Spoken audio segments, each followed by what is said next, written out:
This country once had everything: endless oil wealth, booming cities, a growing middle class, streets full of life, people who dreamed big. Today, the same streets are silent, shops are empty, and millions are forced to leave their homes. How could one of the richest nations on earth collapse so completely? And how did one man, Nicolás Maduro, end up at the centre of this story? Venezuela's wealth came almost entirely from oil. For decades, oil exports funded infrastructure, social programs, and government projects. Hospitals, schools, highways, and government housing projects were paid for by oil money. For a while, it seemed like nothing could go wrong.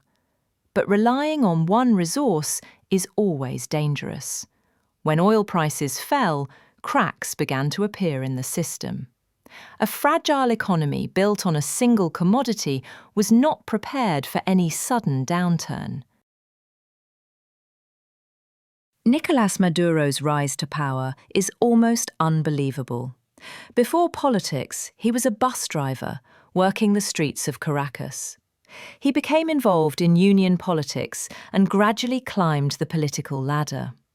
His major break came when Hugo Chávez, the charismatic president and revolutionary figure, recognized Maduro's loyalty and chose him as his successor. When Chávez passed away in 2013, Maduro was thrust into the spotlight, inheriting a country already facing economic and social challenges. He narrowly won the election, and from that moment, Venezuela was divided. Some cheered his leadership, others questioned his legitimacy. The opposition saw a government clinging to power, while supporters believed in continuing Chávez's vision. Once in office, Maduro consolidated power. Courts were filled with loyalists, state institutions bowed to the presidency, and the military became a cornerstone of his control.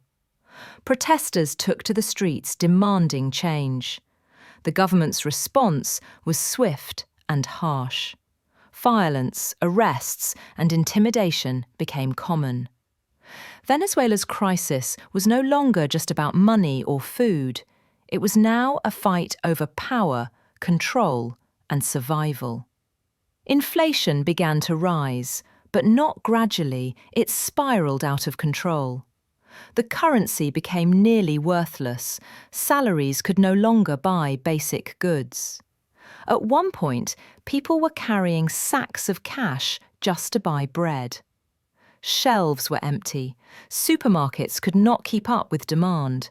Families fled the country in search of safety and stability. Millions left everything behind. This mass migration became one of the largest in Latin America's modern history. Maduro blamed foreign powers for the collapse, claiming economic sabotage and interference.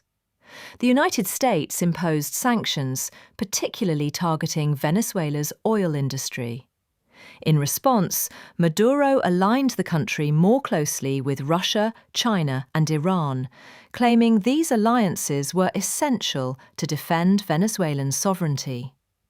Critics argued that the economic mismanagement and corruption of Maduro's government were already sufficient to create a crisis. Both sides, supporters and critics alike, agree that the Venezuelan people paid the heaviest price. In 2019, the political drama reached an unprecedented level. Opposition leader Juan Guaidó declared himself interim president, gaining recognition from the United States and several other countries. Maduro refused to relinquish power. For the first time in modern history, Venezuela had two presidents, two governments, and almost no stability. The human toll of this crisis is staggering. Families live without reliable electricity, clean water, or medical care. Hospitals struggle to provide even basic treatment. Children face malnutrition at alarming rates. Ordinary citizens endure daily hardships, while a small elite enjoys luxury and safety. The gap between the rich and the poor has never been wider. Yet despite this, Maduro maintains a loyal base, particularly among military leaders and supporters of the Bolivarian Revolution. Venezuela's story is not just one of economic collapse. It is also a story of ideology, loyalty, and international conflict. Maduro portrays himself as a defender of sovereignty, resisting Western pressure and foreign interference. Critics paint him as an authoritarian leader who has destroyed one of the wealthiest countries in Latin America. Between these extremes lies a complex truth. A nation rich in natural resources, culture, and potential has suffered due to a combination of mismanagement. In recent years, there have been small signs of stabilization. The US dollar is used in everyday transactions, inflation has slowed, and certain goods are becoming more available. But these improvements do little to restore the trust that has been lost. Venezuelans remain divided, and for the majority, life continues to be a struggle. The infrastructure is crumbling, education and healthcare are under immense strain, and many continue to seek opportunities abroad.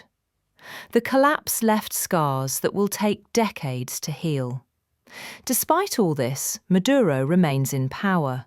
He continues to command loyalty from key segments of society and the military, demonstrating that authority in Venezuela depends as much on control as it does on public support. The opposition, fractured and weakened, struggles to mount a cohesive challenge. The international community continues to pressure the government with sanctions and diplomatic efforts, but the crisis persists. Venezuela's story is a cautionary tale. It shows how dependence on a single resource, coupled with political mismanagement and social division, can devastate a nation. It reveals the consequences of concentrated power and the challenges of balancing ideology with governance. For millions of Venezuelans, it is a daily struggle to survive. For the world, it is a lesson in how quickly prosperity can vanish and how fragile democracy and stability can be. Maduro's legacy is complex. Some view him as a resilient leader, standing firm against foreign pressure. Others see him as the embodiment of a nation's downfall. One thing is undeniable: Venezuela had everything, and today it faces one of the greatest crises of the 21st century. Oil wealth, a vibrant culture, and a promising society have been overshadowed by poverty, displacement, and political conflict. The story is ongoing, and the future remains uncertain. This is the story of Nicolás Maduro and Venezuela, a nation of contrasts, extremes, and lessons for the world. A country that once dreamed big now struggles to survive, and a leader who rose from humble beginnings now holds the fate of millions in his hands. Understanding this story is not just about politics or economics, it is about humanity, resilience, and